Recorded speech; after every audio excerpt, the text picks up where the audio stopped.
This is CBB Today, and we're back previewing the Players Era Tournament.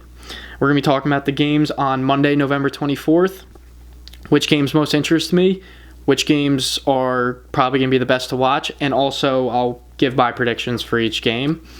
So, obviously, this is the second year where they're running this tournament. I was at the inaugural Players Era Tournament last year when it was only 8 teams, and that was so much fun.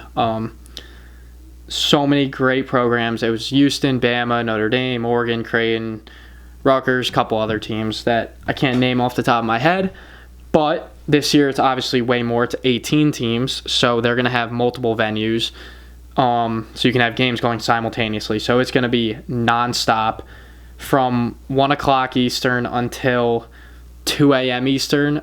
There will not be a time frame where there's no Players Era games, which is like... I mean, if you're a college basketball fan, this is what you dream of. Like, for lack of a better term, this is why we watch, right? So, to kick us off, we have Tennessee versus Rutgers.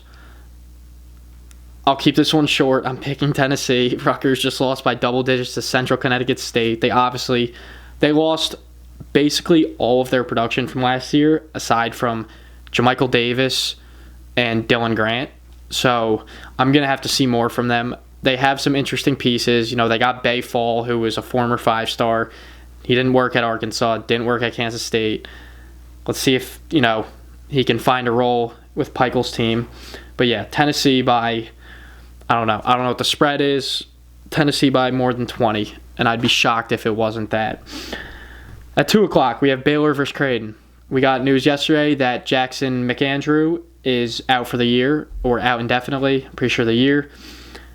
Still a good game. 2 very good programs, 2 very good coaches. I haven't watched much of Baylor yet this year. I'm excited to see Yesufu. I'm excited to see Dan Skillings because I liked him a lot at Cincinnati. I think Baylor's a good fit for him. If I had to pick, I'd take Baylor in a close game. Like, that's a game where neither team is ranked and will be, that's a good game. That is going to be a fun, exciting game. Game 3, 3:30, Kansas versus Notre Dame. No Darren Peterson. Not sure how long he's going to be out. He's out for this whole week at least. It's a little bit of an interesting situation. Besides that, I'm not a fan of this Kansas team, even with Peterson. With that being said, I'm going to pick Notre Dame in this. This might be the only upset I have tomorrow, but I think without Darren Peterson, it's not even that big of an upset. It's just not. I think Notre Dame's going to be a sneaky competitive team in the ACC this year, and I think Kansas will...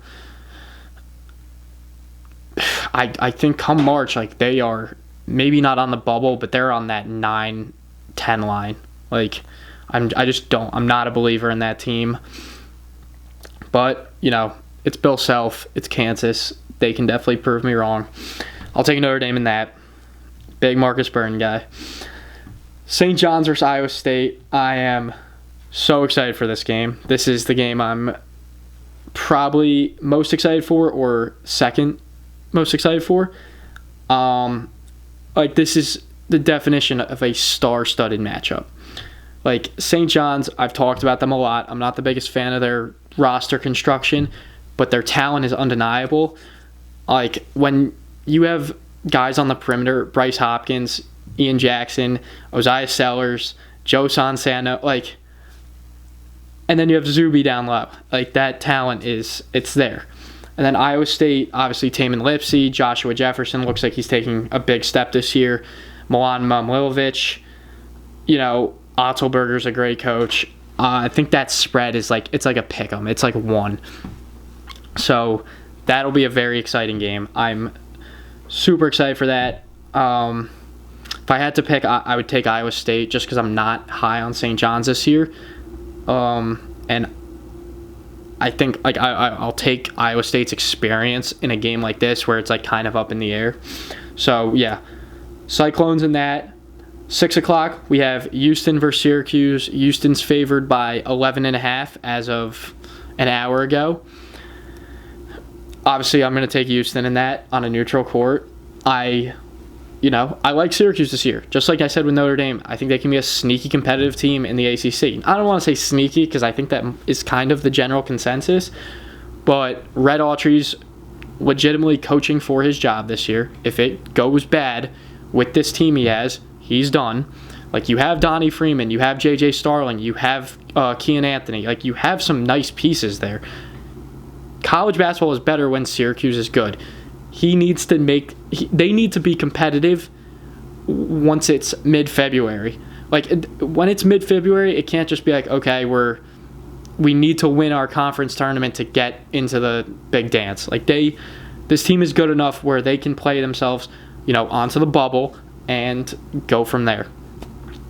With that being said, I'm taking Houston, I'm taking Uzan, I'm taking Sharp, I'm taking Sinak, I'm taking all of them, and I'm taking Sampson. 8 o'clock, Oregon versus Auburn. This is like such an interesting game because Oregon is like so, like, I don't know what to think about them. I love them so much going into the year because I love, like, Jackson Shelstad is one of my favorite players in the country, like, without a doubt. Nate Biddle is a beast.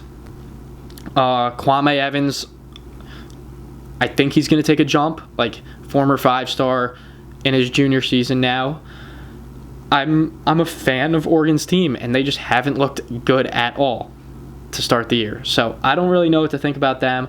Auburn, I think they're just going to take a little time to, they lost a lot of pieces last year, or going into this year, and they lost their biggest piece, Bruce Pearl. So, like, the talent is there. Tahad Pettiford struggled to start the year, but he'll probably be fine. Like, he would have been a first-round pick if he went to the draft.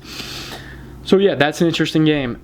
2 weeks ago, if you asked me, I would have picked Oregon. Now, I think I have to pick Auburn just because Oregon's look so shaky. But Oregon, they show up in games like this. At least they have in years past. They show up in March sometimes. I don't want to say they show up in March, but, like, when they played Arizona last year in the 5-4 matchup, like, they were very close to winning that game. And then last year in the Players Era tournament, I think they came in second in that whole tournament. So, they're always a tough out. But, yeah, I would take Auburn in that. 9:30, the game I'm probably most excited for. Or, like I said, maybe second. It's a toss-up between this and St. John's, Iowa State. But Alabama versus Gonzaga, currently ranked 11 and 13. That will change tomorrow. Alabama will be in the top 10, probably 8. If I had to, they'd go back to 8. Yeah, this is another one. I think Gonzaga's favored by 3.5, which is interesting, to say the least. But, analytics love Gonzaga. The underlying metrics love Gonzaga. And I think I like Gonzaga a lot, too. I love Graham Ike. I remember, obviously watching him at Wyoming, and I was like, who is this guy? And then obviously now everyone knows who he is. But that, and then Bama, obviously, I've talked about their guards extensively, but I love the trio of Philon, Holloway, Wrightsell. And then, obviously, Bethea's not even back yet. And then, I've said it before, I'll say it again, their X Factor, Taylor Bowen. He's got to set some sort of tone in the front court because it looks, I think Nate Oates is still trying to figure out his front court. You lost Jaron Stevenson, you lost Grant Nelson. He's going to need some guys down there. We know their guards are going to be just lighting it up. That's what Bama does. They're going to score 90 points probably every single game. 85 that game is so it's Nate Oates, Mark Few. It's like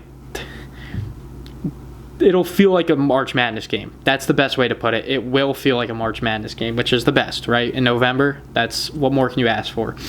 So if I had to pick one, I think I'll take Bama. I'm not going to bet on it, but I like Bama in that. I'm a big fan of Bama this year. And I want to see a little more from Gonzaga. Like I said, the analytics love them. The metrics love them. We'll see. I could be wrong. Gonzaga could really just be like a top 5 or 6 team in the country, and I think we'll see this week, And then the second to last game of the night, Michigan versus San Diego State. Now, a week ago, I probably would have picked San Diego State because Michigan has looked very, very shaky to start the year. It looks like they're, Dusty May's still trying to sort out the rotations and sort out, who's going to play with who's going to start, because you have so much talent that it's scary. So it's like, okay, who's going to play X amount of minutes? Who's going to start? Who's coming off the bench? Who's going to, play in the front court when, Merez Johnson, Ademara, Yaxel is really a power forward. I think they're going to try and get him to play the 3, but it's just, I don't know. He's more of a 4 in college. So, yeah, San Diego State, they lost in triple overtime to Troy the other day. And then Troy took USC to double overtime a couple days later. So, it's like, I think I'll take Michigan now. But, it would not, I'll stay up for that game. If San Diego State ends up winning, it would not surprise me at all. So, that's that. Maryland versus UNLV to end the night. That starts at midnight Eastern time, so a little bit of a late one. I'm not sure how big of a a home crowd UNLV is going to have. It is Thanksgiving break, so I'm sure they're still going to have more of a home crowd than Maryland, but that's UNLV is a very interesting team this year. They have they have some pieces. Passner's there. They have Nas Cunningham, who was a former number 1 player in the country in high school. They got him from Bama. Dre Gibbs-Lawhorn had a great game the other day.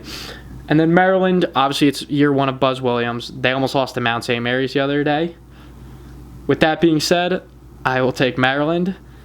And then, yeah, that'll end it for Monday's games. This is really this is why we watch the sport. This is days like this, the matchups I just listed. Having St. John's versus Iowa State and Alabama versus Gonzaga in the same day is, in November let alone, is just how can you beat that? It is the best time of the season besides March. I include the conference tournaments with March Madness. And yeah, I'm excited. I hope you guys are excited. Let me know who you guys think are going to win these games. So yeah, there's the games Monday, and then games Tuesday, and then Wednesday there's the 3rd place game and the championship game. So the 4 best teams record-wise, and then I'm sure there's some sort of tiebreaker in case there's 5 2-0 teams. They'll move on. And yeah, if I had to pick a team to win this, it's obviously it's so difficult to. It'd be hard not to take Houston because they're that good, and I have them 4th in my rankings right now in my top 10. But they're not the 4th best team in the country. They're probably the 2nd. It's just because of the resumes. Arizona's ahead of them for me right now. I think Houston's a better team than Arizona. So yeah, if I had to pick, I'd take Houston. If I had to take a little value play, Iowa State. Just because I think if they beat St. John's, they're going to beat Creighton the next day, and then you get to Wednesday and anything can happen. So I'd be really excited for an Iowa State-Houston matchup because then we get to see them play potentially 3 or 4 times this season. And yeah, we also have, there's Maui, there's the battle for Atlantis, and then there's a couple other big MTEs. So yeah, I hope you guys enjoyed this. And yeah, let me know what you guys think, who's going to win which games, and let me know if you guys want me to preview any more of the early season tournaments. CBB Today, and I will see you guys later. Peace.